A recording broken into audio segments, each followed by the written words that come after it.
Pa-20 facts about me. Nagsulat talaga ako. Ito yung mga hindi niyo pag-aano alam tungkol sa akin. Number 1, I'm a slight germaphobe. O sa mga hindi nakakaalam ng germaphobe, i-google nyo na lang. Hindi, medyo... medyo OC ako. As in, sobrang arte ko na parang dapat laging may alcohol, dapat lagi akong may wipes. Tapos, hindi ako natutulog nang hindi nagsha-shower. Tapos, minsan kapag sobrang late na ako nakauwi, kung wala na akong time mag-shower or sobrang pagod na, mag-wipes ako. So, nakakatanggal ng 99.99% of germs. Kapag natulog nang hindi nag-shampoo, nang hindi naka-shower, shower cup ako. So, pag gising ko kinabukasan, pawis-pawis, di ba? Pero okay na yun. At least hindi na dumihan yung pillowcase, tsaka yung bed sheets. Alam niya na. Number 2. I have an obsession with wipes. Sobrang dami kong wipes sa bag. As in, meron akong pouch na iba-iba. Meron sa hair, meron sa kamay, meron sa katawan, meron sa... Basta marami. Sobrang dami kong wipes sa bag. Iba-iba talaga. Hindi pwedeng pare-pareho lang. Kasi, kaya nga ang dami nating wipes kasi designated yan sa iba-iba. Meant yan para sa ibang parte ng katawan. Hindi lang sa isa. Guys, that maintindihan nyo. Okay, dami ko sinasabi. 3. I love buying body scrubs and dry shampoos. So, medyo may collection ako sa bahay din. Pag nagmamall ako, hindi pwedeng mawala sa shopping list ko yung dry shampoos, saka body scrubs. To think na isa lang naman yung katawan ko, tapos hindi ko naman din madalas gamitin. So, gusto ko lang na nakastack lang siya doon na makikita kong marami akong pwedeng gamitin. Kahit parang pang-display ko lang naman siya. Pero yung dry shampoo, ayun, kapag hindi rin ako nakakapag-shower pag uwi, yung sa buhok, pag galing barangay, magda-dry shampoo na lang ako para mawala yung grease ng hair. 4. Nakakatawa yung sinulat ko talaga. I love splurging on skincare products. Ayan, yung mga toners, moisturizers, yung mga mask, yung mga eye cream, mahilig ako dyan. Actually, dyan naubos yung sweldo ko. So, okay lang naman sa akin kasi worth it naman kasi ito yung puhunan natin, di ba? So, kailangan alagaan talaga natin ang skin. And sa mga Dabber Cats natin, lagi nyo tandaan dahil sobrang init sa labas ngayon, huwag nyo kalimutan mag-sunscreen at sunblock kapag lalabas kayo. Tandaan, iba yung sa face, iba yung sa katawan. So, bumili kayo ng dalawa. Pang-5, halang dami pa, 15 pa. I'm the easiest person to buy gifts for. Sobrang dali kong regaluhan kapag birthday ko, kapag Christmas. Mga simpleng bagay lang. Example, foot socks, cotton pads, tissue. Tissue yung nasa box ay yung medyo malaki, mga 100 lives. Basta mga ganon. Wait! Grabe. So, masasabi ko rin yan. Kasama dito yung pagkamakalimutin ko. Ano, nakalimutan ko talaga?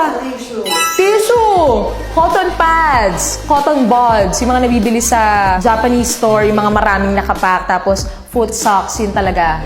Regulahan nyo na ako ng sobrang saya ko na, tsaka house slippers. Sobrang favorite ko house slippers. So, isipin nyo for 200, di ba? Okay na. Next, I want to have my own nail salon. Trivia guys, nung college ako, sobrang hilig ko talaga magpa-manicure, pedicure, as in, minsan nalilate ako kasi nagpapa-nail art ako. Pero ngayon, medyo gusto ko na yung clean nails, na-appreciate ko na yung clean nails. So, di na ako masyado nag-nail polish. Pero gusto ko magkaroon ng nail salon in the future kung magkakaroon ako ng business nail salon yan. Bukod sa McDo. Eto na! I'm the worst person to go on a tour with. Yung mga out of the country, kasi ako, mas gusto ko lang yung nasa hotel lang, natutulog, nanonood. So, hindi ako yung masaya kasama gumala, na magpunta sa mga tourist spots. Hindi talaga ako yun. 8! Sobrang makakalimutin ko.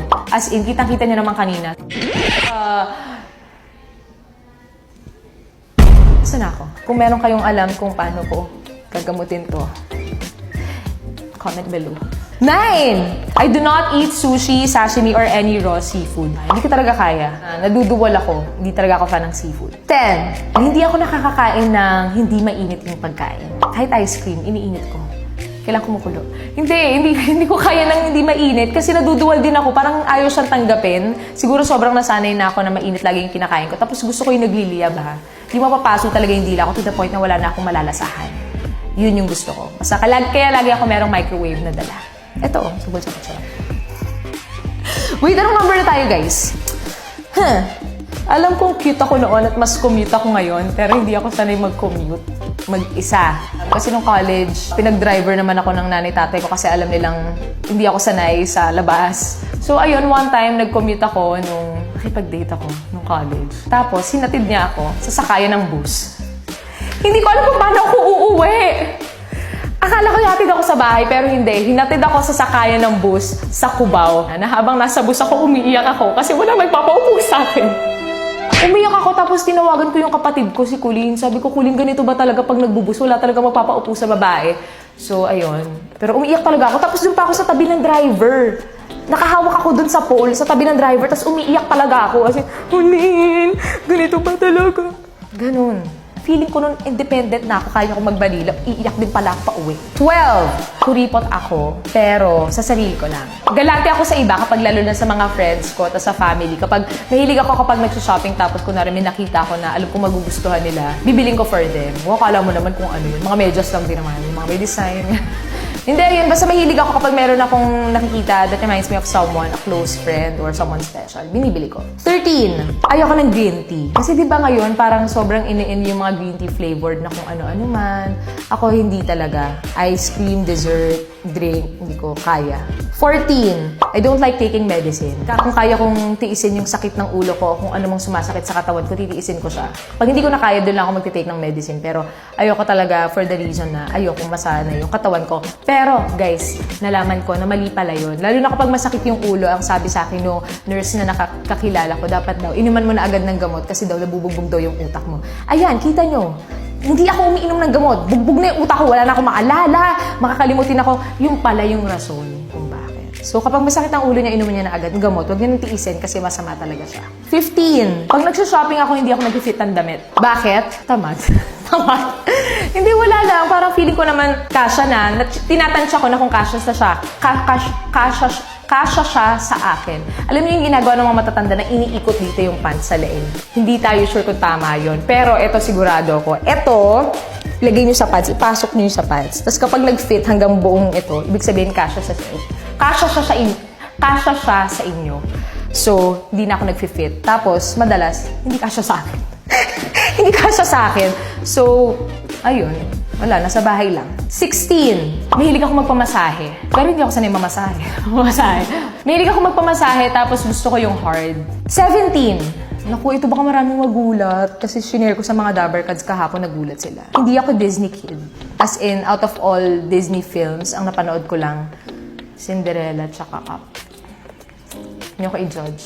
Hindi ko alam kasi nung bata ako, lumaki ako na pinapanood mga Babalu, Redford White, Comedy King, Dolphy. At least pwede pa akong humabol kapag matanda na ako, pwede akong bumalik sa pagkabata. 18. I am not a fan of sci-fi and fantasy films. So again, i-judge niya na naman ako kasi wala pa akong napanood na Marvel film, Harry Potter. Potterhead ba kayo?